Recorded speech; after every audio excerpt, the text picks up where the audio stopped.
Good morning, I am Shubham. I welcome you all on the second session of the three questions written by Leo Tolstoy.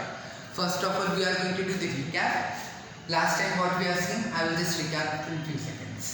Last time we have seen the story is king oriented, मतलब पूरी की पूरी कहानी राजा के इर्द गिर्द घूम रही है पहला, और स्टोरी नहीं, एक पैराबल स्टोरी है जिसका मतलब होता है छोटी कथा पर उसमें एक सारांश छुपा हो या फिर एक मॉरल छुपा हो.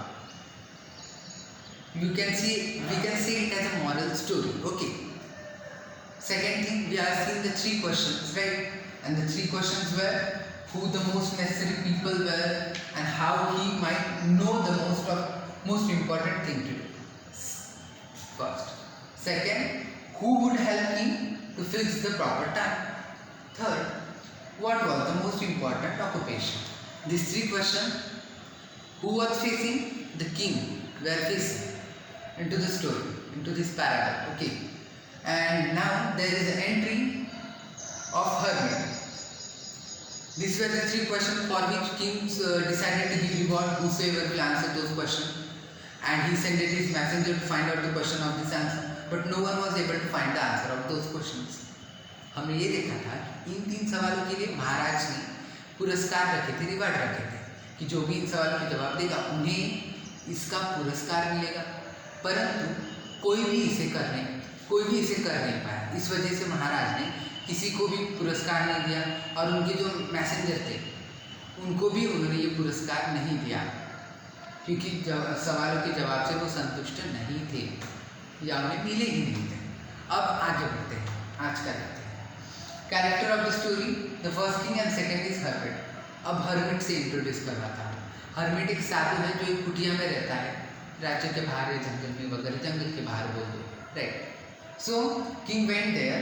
king is going to the hermit, but king know that hermit only meet to the common folk. common folk का मतलब होता है साधारण मनुष्य, common people, right. तो किंग को पता है कि hermit सिर्फ साधारण मनुष्य से मिलता है. he don't meet to the kings and high profile people. okay.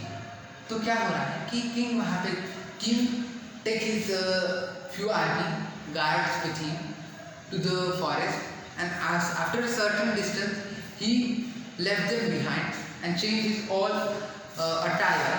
पूरे अपने कपड़े वस्त्र वगैरह बदल के अपनी वेशभूषा बदल ली है उन्होंने. and he is going to the hermit.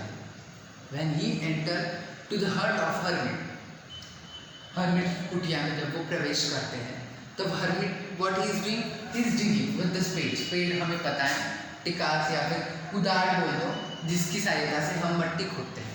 तो hermit is doing this job. at the same time king enters there and king hermit said pranam and continues his job, means regard, and continues his job. After that king asks three questions. hermit don't answer any of the question. he is continuing his spading. And after that what happened, when hermit don't answer the question and when kings see that hermit is frail and weak, not paying attention toward his own health, मतलब जब hermit ने महाराज के सवालों के जवाब नहीं दिए और जब महाराज को दिख रहा है कि वो फ्रेल और वीक है, मतलब एक तो वो तंदुरुस्त नहीं है, बहुत ही वीक है, असहाय है, वीक है, सशक्त नहीं, अशक्त है और खुद की तबीयत के तरफ ध्यान भी नहीं दे रहे. तो उसी क्षण क्या होता है कि महाराज को उन पे ऊपर दया आती है. वो उनके हाथ स्पेड मांगते हैं और स्पेड लेके हर्मिट को आराम करने के लिए कह देते हैं. तो और साथ में अपना खोदने का कार्य चालू करते. उस दौरान वो फिर से वो सवाल पूछते, फिर से हर्मिट उन्हें उन सवालों के जवाब नहीं देता. हर्मिट क्या करता है, स्पेड को वापस मांग लेता है पर राजा देते नहीं. और आफ्टर दैट व्हाट हैपन कि 1 घंटा हो गया, 2 घंटा हो गया, दिन खत्म होने पे आया, दिन ढलने आ चुका है. There is a time of sunset, मतलब सूरज डूब रहा है. पर अब महाराज क्या करते हैं, उधर नीचे रख देते और वो पूछते क्या आप मुझे मेरे सवालों के जवाब देने जा रहे हो या नहीं. अगर नहीं तो बता दीजिए, मैं मेरे घर चले जाऊँगा. I will get back to my home if you are not going to answer my none of the questions or the following questions. So at the same moment when he dropped the spade, वो अपनी spade को नीचे रख देता है, तो क्या होता है, suddenly they heard some sound, they run behind the sound, मतलब वो एक आवाज़ सुनते, उस आवाज़ के पीछे दौड़े चले जाते हैं।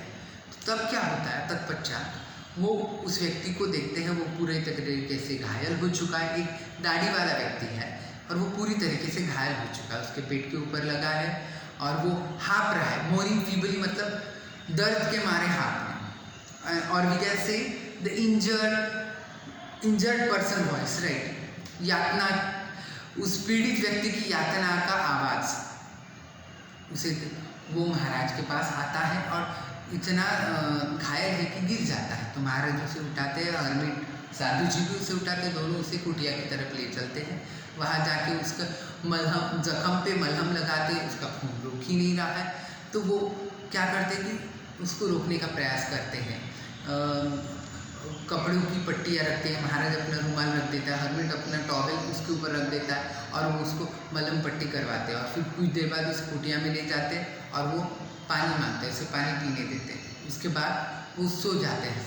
सवेरे जब महाराज उठते हैं और वो सोचते हैं मैं कहाँ पे हूँ, क्या कर रहा हूँ, उसी समय उनके बाजू में जो व्यक्ति है, जो दाढ़ी वाले व्यक्ति का वर्णन किया है, द पर्सन, तो वो पूरी चीज़ बता देता है। पहले महाराज से क्षमा मांगता है, महाराज बोलते हैं मैं आपको तो जानता ही नहीं हूँ, आप मुझसे क्षमा क्यों मांग रहे हो।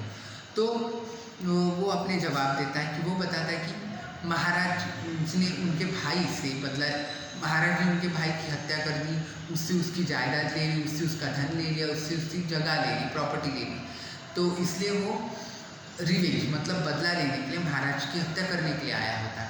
परंतु जब वो देखता है कि महाराज ने उसके प्राण बचाए, तो वो महाराज को क्षमा मांगता है, महाराज का क्षमा प्रार्थी, और महाराज को बोलता है मैं मेरी पूरी ज़िंदगी आपकी सेवा में लगा दूंगा। परंतु महाराज उसे अपने राज्य, जो भी आयुर्वेदिक उपचार करने वाले लोग होते हैं, पहले के ज़माने के जो डॉक्टर थे, वैद्य ऋषि थे, तो उन्हें भेजता है उसके घर पे और उसकी देखभाल करवाता है और उसी के साथ उसकी तबीयत भी ठीक हो जाती है और इतना ही नहीं, उसे उसका धन मिल जाता है। आज के लिए इतना ही, मेरे साथ बने रहे, धन्यवाद।